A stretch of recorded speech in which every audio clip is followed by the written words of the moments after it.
Hello, everyone. As we move into chapter 2 of Matthew, we go from the circumstances around Mary's pregnancy and practically jump right past the birth of Jesus.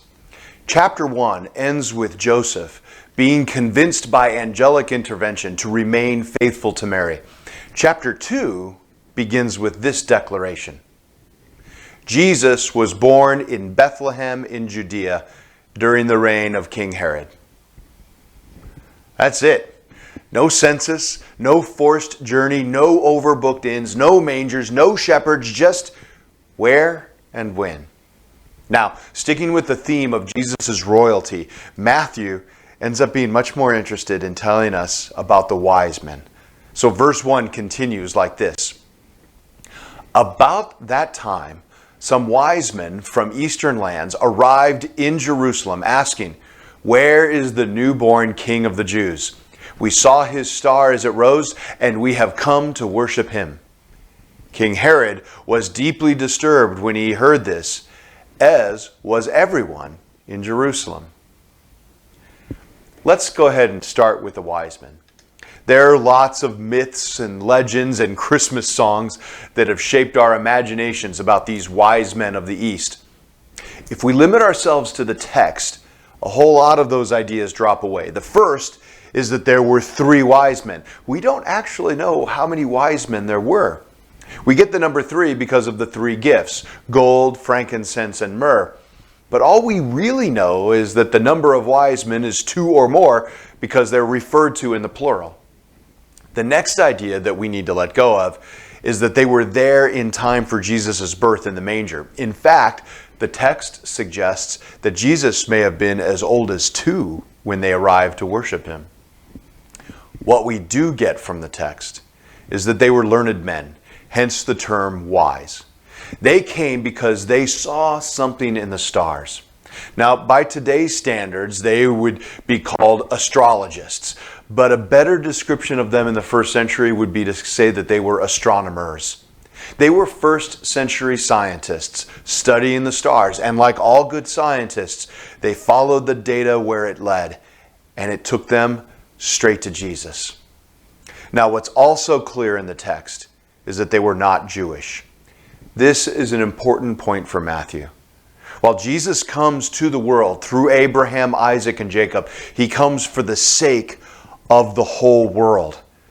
And there are those in the world that recognize our need for him. And while we might hear that as a message of hope, King Herod did not. The arrival of the Messiah was a threat to his power. Herod's control was rooted in fear and in submission. And the expectation of the Messiah was that he would defeat and subjugate those who opposed him. Now, Herod, he liked being in power and he had no interest in losing it. Now, in truth, we know that Jesus the Messiah came to free us in a much more meaningful way than just throwing over dictators. He means to save us from sin and death. Well, in any case, Herod had a plan for eliminating the perceived threat. Then, Herod called for a private meeting with the wise men, and he learned from them the time when the star first appeared.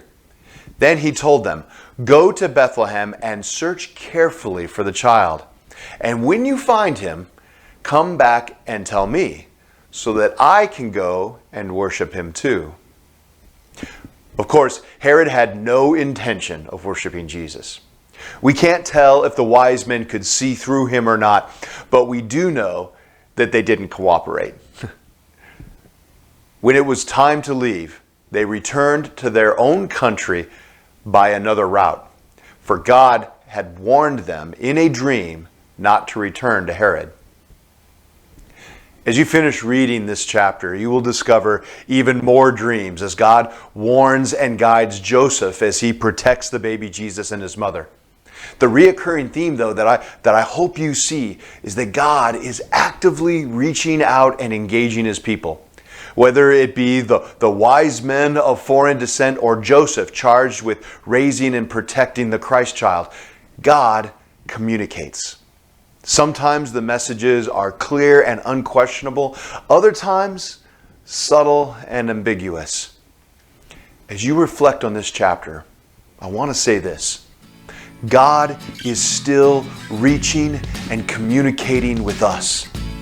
The challenge is to learn how to listen. If these devotional videos are helpful to you, subscribe to our channel and click the notification button so you know when we post a new video. And of course, please share them with others.